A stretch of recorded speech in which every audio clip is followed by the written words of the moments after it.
when you go back and look at kind of how the tape of how yesterday went, what's kind of the biggest thing that jumped out for you? I think our guys played very situationally aware, and won the battlefield position. I thought our special teams, particularly the punt team, did a great job pinning them down there. Defense rewarded them for that, with turnovers and sacks and productive plays. And offensively scored 24 points, but and opportunities maybe to do a little bit more, but still we're able to move the ball to on the possessions where we did score touchdowns, pin them down in there too. So I thought overall, versus a really good football team, it was a productive day. And really, when you talk about playing complementary football, it was that type of game. That's what we're talking about. All three phases complement each other, and we're able to get out of there with a win. You're looking at the tight end tape again outside of the touchdowns. What stood out? Everything. I mean, the blocking in the run game, they were all asked to do that. Just some of the plays that they made, period. It's Tanner had a big one on 3rd and 1, with kind of the double move. Caught a big play there.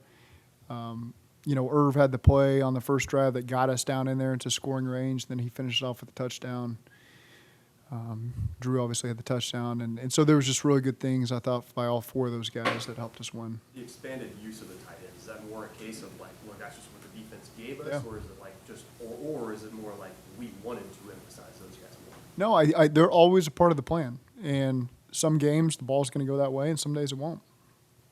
And I think you could see, Jamar's targets were down in the first half because of it wasn't because we weren't calling things that could go that way. It's just that was a decision they made. And so the ball went to some other people, and guys stepped up, and that's what we needed. Do you expect Jamar Chase to be able to play against the Texans, or is it still too early to I think I was just with him. He's sore right now, so it's impossible to say the day after the game, and we'll just take it day to day with him. What's your understanding of kind of how that all kind of played out? It sounded like he just kind of got sore as the game went on. I mean, what kind of information do you have on that? I think it was when he landed on it, down the field. But beyond that, it's we'll see as we continue to go, and that's not trying to raise any warning signs or anything like that. It's just right now sore. You're talking about that deep ball down the middle, I guess. I think I haven't asked directly, but I just assumed that was the one where he was slowest to get up. With the tight ends, Herb has the fumble and Tanner gets promoted. Do you have a talk with him and say, hey, you're still on our plans, you're still a part of this, or is that just something that needs to be understood that he has to? This was something, Tanner, I went back to, Tanner was probably the 54th guy as we made that decision, at Final Cuts. And he did a lot of things that were positive to put him in that position. So that was something that always weighed in the back of our mind of guys that are deserving for opportunities. And that doesn't speak to another person. That just speaks to guys that we have on our roster that continue to earn it through the way that they practice. And I thought Tanner, the week before we promoted him, had an outstanding week of practice. I remember him making plays in the red zone against our defense. And, you're just kind of watching it with Duke and just saying this guy deserves an opportunity. And it doesn't speak poorly to the other guys in the room. Just because one guy has one fumble doesn't change your whole – that's not how we react to things. We look at the body of work, and Irv has done some really great things over the course of the season that, again, probably don't get written about because they're not all things that are splash plays necessarily. But we got a lot of confidence in Irv and the other guys in the room, and it was just an opportunity for Tanner to get up. And when we got him up, let's see what he can do, and he was able to do some good things for us. What impressed you the most, going back on the tape, Zach, about the offensive line, the way they blocked in certain situations? Well, it's just the consistency from week to week for them. We faced some really good defenses and players. So we've had matchups that would be viewed as very difficult matchups, and our guys have just risen to the challenge. And so, and Joe's able to help them too by moving a little bit when he needs to, because it's not always perfect in this league. I've mentioned the types of D-lines that are out there, but just the character and the chemistry of that room. They do a great job communicating. They have a great plan going into the game. They do a great job evolving as the game goes. And so, again, it's a room that you've got a lot of trust and faith in is going to step up in the big moments and be able to protect and find some runs when you need them as well. What did you see on Joe's touchdown run? Joe Mixon's? Yeah, just great job creating movement. So it was 3rd down. It was a situation early in the game where you felt comfortable running it there, knowing that if it didn't work, we'd probably go for it on 4th down. And those guys got the movement we needed, and Joe walked right in. Deep throw to Boyd to close it out. Also 3rd and 10 throw to Boyd. Both great throws. But what did you like about Boyd and what he did on those 2 plays? those are core plays for TB. You know, plays he's repped 1,000 times. So the trust that's there between him and Joe, and you know the third and 10 was right in front of me, great touch, and TB did a great job. I mean, kind of behind his eyes catching that ball. That's can be sometimes more difficult for guys than you realize, and he did a great job hauling that in, getting his feet in. And then that last one, the 1st and 10, you know, there were 3 minutes and 40 seconds or whatever it was. Just core play for us that our guys have executed a million times. It was man coverage. Joe did a great job reading it. TB was where he needed to be. The throw was kind of thrown before he came out of his break, knowing he was going to flatten it. TB knowing I got to flatten it here, and knowing where Joe's going to throw it, and just then staying in bounds, getting more yards, getting us into plus territory there, so that we could finish the game off the right way with a field goal if needed. Or finish it the way that we did. And so, again, can't say enough good things about the chemistry that those two guys have. Do you expect to get Charlie Jones back this week? We expect we'll make a decision here in the next couple of days. I don't want to jump ahead here, but things are positive with him to hopefully bring him back to practice this week. You look at the division standings and you realize every team's 2 or more games above 500, then you look back at the weekend and you see that everybody won again in the division. What's it like to see the way that this division's gone so far this year and continues to go week by week? We know how difficult it is, and I think other teams that come play our division realize what the 4 teams in this division go through on a yearly basis. The good news is you get opportunities to all those teams again, and so you get a chance to earn your keep and move yourself how you want to be moved. And so those opportunities will all be down the road. And but as we all know, it's been proven time and time again, this is a very difficult division. Does it add pressure at all on weekends like your all's bye when they all win, or like this week when they all win? We're at the point in the season where you just got to control what you can control. So the pressure, there's always pressure. You got to win every week because of the way that these seasons can shake out and the teams that can rise and fall as it goes. And so our team just knows that you just got to take it week in and week out and do everything you can to find a win. The defense is already approaching the number of picks it had all of last season. Why have you guys been a better team this year generating interceptions? That's a good question. I don't know that I would have known that. You know, it's when the ball's in the air, they make a play. You know, I think I've seen that when they get their hands on it, they've come down with it. And I wouldn't say we've worked on it anymore. That's always been a big focus from our defense and practice, you know, doing their ball security circuits and preaching it during practice and letting know how many attempts are made at the ball. This year so far, we've created a lot of opportunities that we've capitalized on. All up tight ends that have come through here in recent years have sung the praises of Coach Casey. Yeah. What is it about him? What's unique? Everything, I think. First of all, he's got a background that people they know that he's got a lot of credibility there. And for someone that's really self-made, you know, pro baseball player, decided to go back to college, was a star player at Rice. I mean, you got to understand I believe he threw a touchdown pass. I know he ran for touchdowns. He played defensive end. He's had a sack in a game. I think he threw the javelin in a track meet once. I think he got second. You might have to look that up when he was at Rice, just for the heck of it. And so the guy's just he's a machine, and he's so detailed on how he played 4 years in the Texans, which at the time he played there probably had the best overall group of tight ends that I'd seen in a long time. You know, the way they detailed and they used them in that offense. So he got to learn a lot of football there in his 4 years in Houston playing for Kubiak. And then he went to Philly. They had great tight ends there in Philly. So he saw a lot of great ways to do it from great players and coaches. And then he comes here and he gets a chance just to hone in on the details. And so I think it's important, especially at that position, someone who played it because of all 3 phases that they have to participate in on offense. And he understands that and stresses the little details, how they're critical to making guys successful. They bought into that. He has a great way about him of relating to these guys, of making sure that they understand how important their job is and how critical every mistake would be. But at the same time, those guys love spending time. You know, you walk by his office and there's always somebody just sitting in there watching tape on their own. You know, and so, you know, there's over the history of coaches in the NFL, there's probably some that people have avoided. You know, they only want to be around them when they have to be. James is one of those guys that I think guys really flock to. You look at Tyler Eifert when I first got here all the way to the guys that we have now. They want to learn from him. They trust everything he says is going to help them be a better player. I think he's helped every single tight end that's come through there reach their potential. I truly believe that, every guy we've seen here, and I think that they would all say that as well. And so, it's hard to imagine that there's one better than him. He's one of the first guys you call, right? When you get a job. He's one of the. Yeah, I mean, I think now 5 years in, I can be truthful on how the whole situation played out. My brother coached in Philly when James played there, and I was looking, if I got the opportunity, I needed a tight end coach, and I was asking people. My brother said, "You just hired James Casey," and I said, "I don't really know him." He said, "Just hire him. Trust me, just hire him." He was at the University of Houston, so I remember calling James, and I just said, "Hey, if I get this opportunity somewhere, do you want to be the tight end coach?" And he just said, "Yes." And I think I called him 40 days later, and I said, "Hey, I got a job. Are you still in?" He goes, "Yes." And that was the interview process. But again, it was because of I knew his body of work as a player. I knew who he learned from. I'd seen, he wasn't the starting tight end for the Houston Texans. He was probably third or fourth.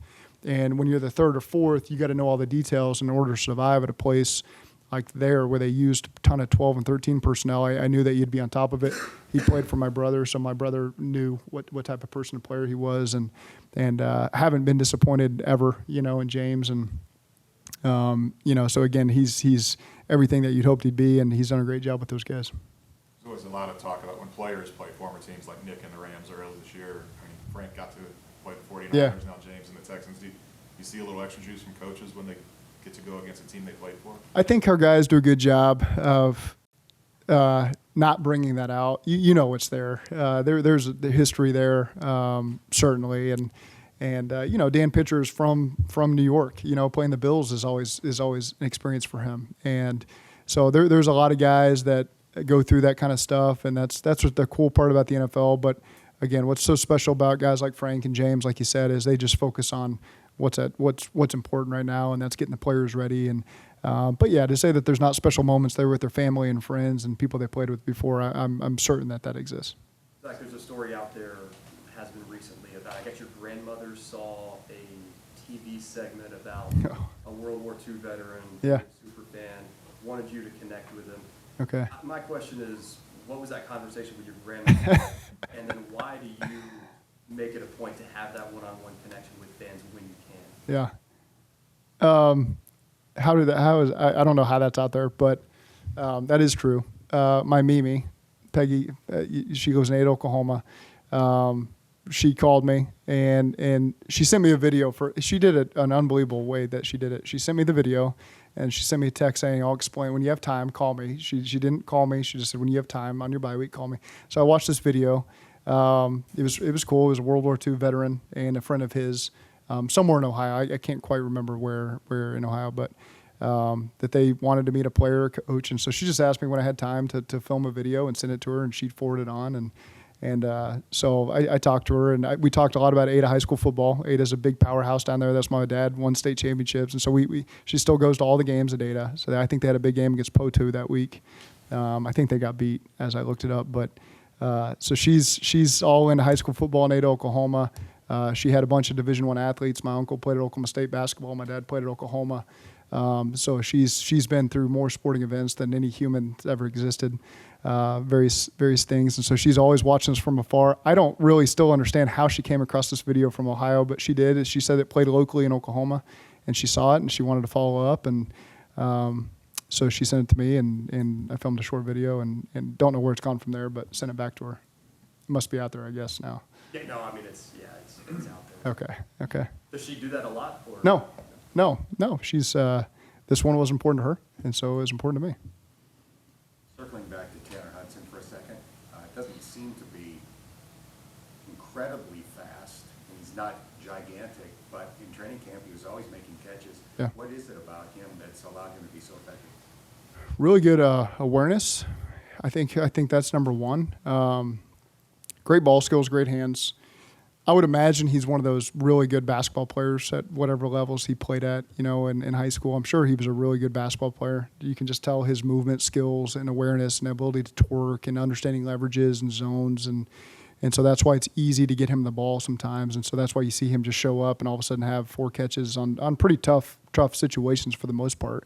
Even the 3rd and 2 play that he converted was a very aware play to settle over there just beyond the sticks and know you're playing off that corner, that cover 2 corner over there. That's not just not everyone nails that. And so he did a good job there. He had the double move where he twerked and caught that ball. And so again, he's got a great awareness about him, and that's why he's on the team. That's why he's had success in this league, playing for some different teams. He played for Tampa in the Super Bowl a couple years ago, and so again, he's been a valuable player for us. The third and one, I think was a 17-yard. Yeah. What happened there? It looked like he kind of found his zone, just what you're talking about? Yeah, it was kind of a double move by him and TB, and the way that the defense played, they ended up in the same zone, so it turned into what I like to call a proximity throw over there by Burrow. It's just a lot of people in an area, and hopefully one of them comes down with it. But it was a good throw, good connection by those guys, and the play design worked out. Zach, you're kind of saying after the game last night, you want to maybe think a little more on some of the decisions. Yeah. The fourth down stuff. Did you go back through those and have any thought? Did it change some of your view on some of the stuff there on those fourth downs? Yeah, I won't get into great detail about it, but it was all worthy of conversation. And again, there's different moments in the game I think called for different things. The one thing you do walk away with is anytime you pin the other team's offense down there, our defense is really good. And so you should never really second guess that, but there is an aggressiveness that you can play with on offense too to score more points early in the game. So there's a lot of things to balance there. We talked in great depth about anything we would do differently, and if that'll change going forward. The opponent always dictates that as well, but I think it generated a lot of good conversation this morning that we learned from. I say you guys have always been pretty good at evolving with that type of stuff. I mean, you can't be, this is our math, Yeah. right? How much does that dependent on your team as your team evolves? Does that change things for you? It in game, and certainly you've got one way you think the game can play out, and you make some decisions before the game on how we'll play these situations. And then as the game goes, you have to respond to how the game goes. And so Sam does a great job of keeping me informed on what the information says we should do. But that doesn't mean as the game flows and how your defense is playing or how your offense is playing or how you're punting the ball, how you're kicking the ball, all that stuff matters as the game goes. And so I think that we do a pretty good job of taking in that information and evolving as the game evolves too. As you continue to be in the league, how much do you value having the analytics guy or someone who has all the numbers in the headset as you make decisions real time in those kind of situations? It's invaluable for us. And again, Sam does a great job with how he communicates. There's a lot of trust there, but again, that relationship is just as important as the analytics are. Him knowing how to talk to us in game and understanding my responses, sometimes not taken personally. But that's critical. There's a chemistry there, and there's a relationship there, and a trust factor there that allows us to evolve in game and allows us to communicate in a way that I think helps us be successful. It seemed like as just like last night went on, the defense seemed to have things in check. Brad was having a good night, and so it kind of reflected maybe some of your decisions. It certainly factors into it, and again, I think I thought we played great complementary football in all three phases that factored into that. Do you feel like you've been generally more conservative this year?